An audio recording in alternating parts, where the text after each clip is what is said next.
It's been about a month and a half of the music wasn't entirely right. All of these pictures are great, but there's, it's just a lot of some positive, and then all of a sudden it's like you're bombarded with the negative. It's been really frustrating and stressful, working so hard and somehow not pleasing everyone. It's history.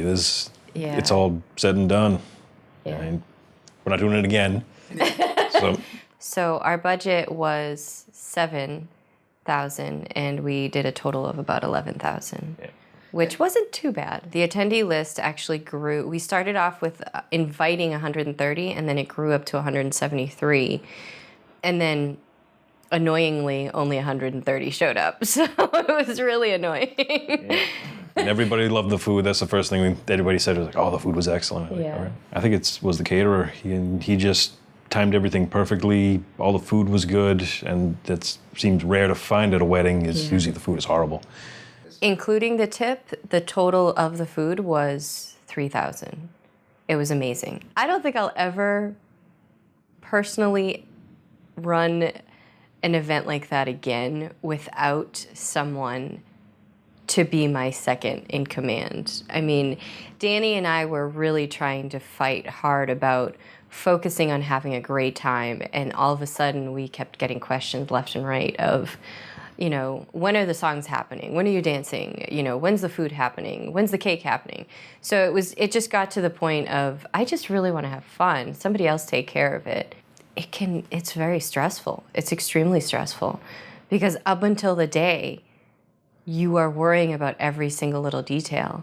And then me as the bride, I was like, I gotta let somebody else take care of it. If they screw it up, they screw it up. I want to look pretty. You did a good job. Surrendering to the day came when my aunt fell in the hallway. We're running around trying to get out of the house, and all of a sudden I hear this boom, boom, boom, boom, boom in the hallway of the house, and I'm like, oh my God, my aunt's dead. I was like, that was what ran through my mind, and I literally picked up my gown and ran out into the hallway, and she was on the floor. I was like, oh my God, her pants got caught on the radiator, and she seemed fine, but it was just one of those moments of, holy shit, what just happened? If anything was gonna go wrong, I thought it was gonna go wrong with us. I didn't want anyone else to get hurt. Right. Or something like that happen. I mean, I think one of our biggest concerns was somebody slipping on the dance floor. That was the point where I'm like, you know what, I can't do this anymore. I can't. And then of course my parents surprised me with a horse and carriage, and that was just like, all right, I'm done. The horse and carriage helped, yes, and it helped no. It kind of screwed up a lot of the, how the pictures were gonna be taken, and how the ceremony part of it was going to happen, and I didn't know a damn thing of what was happening. At the same time, the horse and carriage it was my dream come true. It was something I had been dreaming of since I was little. So it kind of brought a little bit of peace to me, seeing Carson out there, as he was just so pretty. He was awesome. I honestly saw the horse and carriage, and I said, whatever, people have this, they'll figure it out. I'm enjoying this. I think it was meant to be more like a party than a formal wedding.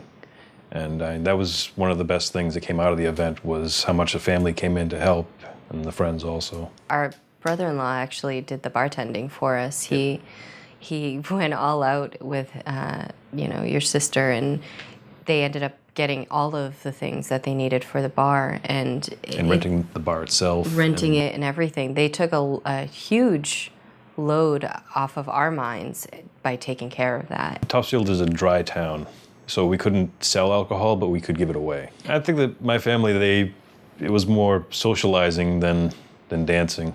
From the other side, my family, my Spanish side of the family, was like, where's the music? I don't understand, where's the, like, so they just wanted merengue, but then it was like, but the majority of the people here aren't Hispanic. No one really danced. It was really bizarre. I wanted to dance like crazy. I got out there a few times, but I don't know what happened. People maybe they just weren't drinking enough. I don't know.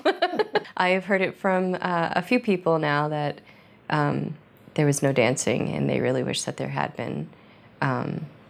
Which is, it's sad to me because that is something that I really wanted to make a big part of the wedding, but there's nothing I could do about it after the fact. You know, I pretty much turned around and told him, you know, if you really wanted to dance, you could have just danced. I have PTSD from this wedding. You're happy 1 minute, really excited about planning certain things, and then someone just shoots you down. It was, I think literally the rehearsal dinner, I was gonna have a nervous breakdown, but I kept it together somehow. I'm trying to kind of focus on other things, get back into my artwork and that sort of thing, but I still have that mental, like I still need to get the thank yous done and make sure that stuff is out the door. I'm actually handwriting every single one because I felt that the invitations were typed out and not formal.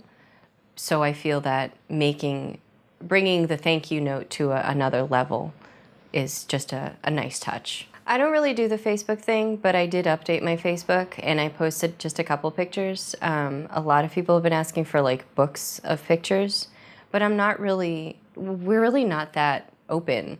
We're really private people, so it's hard for me to just plaster a bunch of pictures up on Facebook.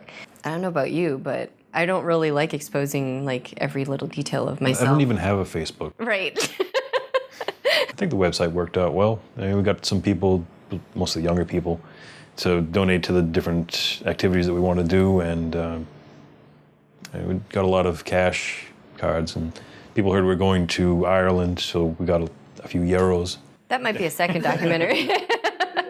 Now it's more of, oh, okay, so you're married. So you're gonna try and have a baby while you're on vacation, right? While you're on your honeymoon.